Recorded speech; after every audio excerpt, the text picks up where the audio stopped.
Olá a todos vocês, sou o professor Jorge, da matéria de Língua Portuguesa, e a habilidade que vamos trabalhar é a EMLP06, a qual nos possibilita analisar efeitos de sentido decorrentes dos usos expressivos da linguagem, para ampliar as possibilidades de construção de sentidos e o uso crítico da língua. A série é a primeira série do ensino médio e o conteúdo figuras de linguagem. O nosso objetivo é reconhecer a função das figuras de linguagem na construção de sentido dos textos. Figuras de linguagem. O que seria figuras de linguagem? Figuras de linguagem são construções que transformam o significado da palavra para tirar maior efeito delas ou construir uma nova mensagem. Vamos abordar algumas como comparação, metáfora, eufemismo, hipérbole, ironia e personificação. Primeiramente, vamos para comparação. O que seria comparação? Comparação consiste em identificar dois elementos a partir de uma característica comum.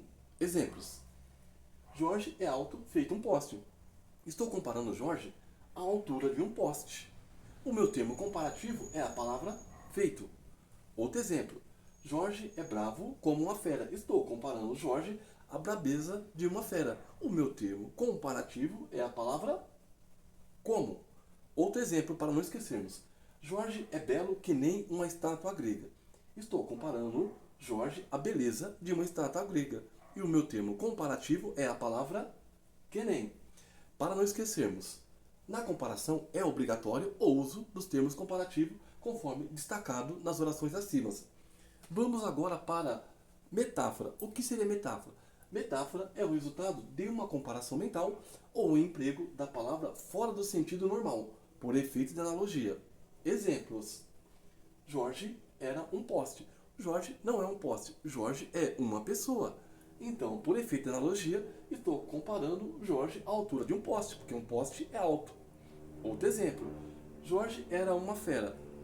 Por efeito de analogia, estou comparando Jorge a uma fera, mas eu não tenho meu termo comparativo. Então, por efeito de analogia, eu imagino que Jorge é bravo igual a fera. Então, isso é uma metáfora para falar que Jorge era bravo. Outro exemplo: sua mente povoa sua maldade. Imagine a sua mente povoando maldade. A sua mente não é terreno. Então, por efeito de analogia, eu imagino que a sua mente só pensa maldade. Isso é uma metáfora.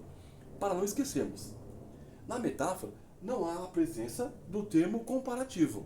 Não vamos esquecer. Outro exemplo: eufemismo. O que seria eufemismo? Eufemismo consiste em atribuir a expressão ou palavras agradáveis em troca de outras de sentidos rústicos ou desagradáveis, ou grosseiros, podemos dizer assim. Exemplos: banheiro por toalete. Você chega para mim e fala: professor, preciso ir ao toalete. Eu vou imaginar: nossa, que pessoa educada, polida. Podia até falar que ia ao banheiro, mas usou uma coisa mais clássica. Vou ao toalete. Outro exemplo: ir para o reino de Deus. Você chega para mim: professor, tem uma notícia para falar para o senhor. O amigo do meu pai foi para o reino de Deus. Aí você foi brendo, suave. Você viu que você não usou a palavra morrer. Você poderia usar morrer, mas você achou que seria muito agressivo. Então usou uma palavra mais amenas. Outro exemplo: faltar com a verdade, em vez de você falar mentir. Você falou: professor, olha, meu amigo está mentindo. Então você não quis ser grosseiro. Você falou: professor, meu amigo está faltando com a verdade. Nossa, que rapaz clássico. Falou uma palavra polida, uma palavra suave. Então, vamos para hipérbole. Hipérbole consiste em exagerar uma afirmação. Professor, hoje eu sonhava com milhões de lâmpadas brilhando dentro do meu quarto. Nossa, imagine se seu quarto tivesse milhões de lâmpadas. Então, na verdade, é só o exagero. Outro exemplo: já lhe disse isso 1 milhão de vezes. Imagine se eu falasse para você 1 milhão de vezes. Eu ia ficar o dia inteiro falando para você. É muito tempo, é um exagero. Vamos para outro exemplo. Quase morri de estudar. Imagine o aluno morrer de estudar. Ninguém morre de estudar. Nós podemos cansar, mas morrer de estudar nunca, jamais. É um outro exagero. Vocês verificaram que hipérbole nada mais, nada menos que um exagero na afirmação. Vamos agora para ironia. Ironia consiste em inverter o sentido da afirmação visando a ridicularização da ideia. Vamos dar um exemplo. Bonzinho teu vizinho, não? Acabou de puxar o cabelo da filha. Uma pessoa boa que puxa o cabelo da filha. Não, é uma pessoa boa. Mas eu fui irônico, né? O ministro foi sutil como uma jamanta e fino como um hipopótamo. Eu estou falando que o ministro é uma pessoa grossa, que não é uma pessoa sutil e nem fina, porque imagine, esses animais, nenhum deles são sutis e nem finos. Para outro exemplo, olha só como o quarto está arrumado. Nada ficou no lugar. Tudo de pernas para o ar. Imagine, eu não quis ser uma pessoa indelicada, mas eu fui muito irônico, né? Eu falei que seu quarto está arrumado, mas como o quarto está arrumado, está tudo de perna para o ar, tudo fora do lugar. Então, não vamos esquecer, tá? A ironia consiste em inverter o sentido da palavra para ridicularizar a ideia. Vamos lá. Personificação. O que seria personificação? Imagine você falar para mim que as árvores são imbecis e se despede no inverno. Bom, estou atribuindo para ela as características humanas. Não tem nem sentido. As árvores são imbecis e ela nem fala para se despedir.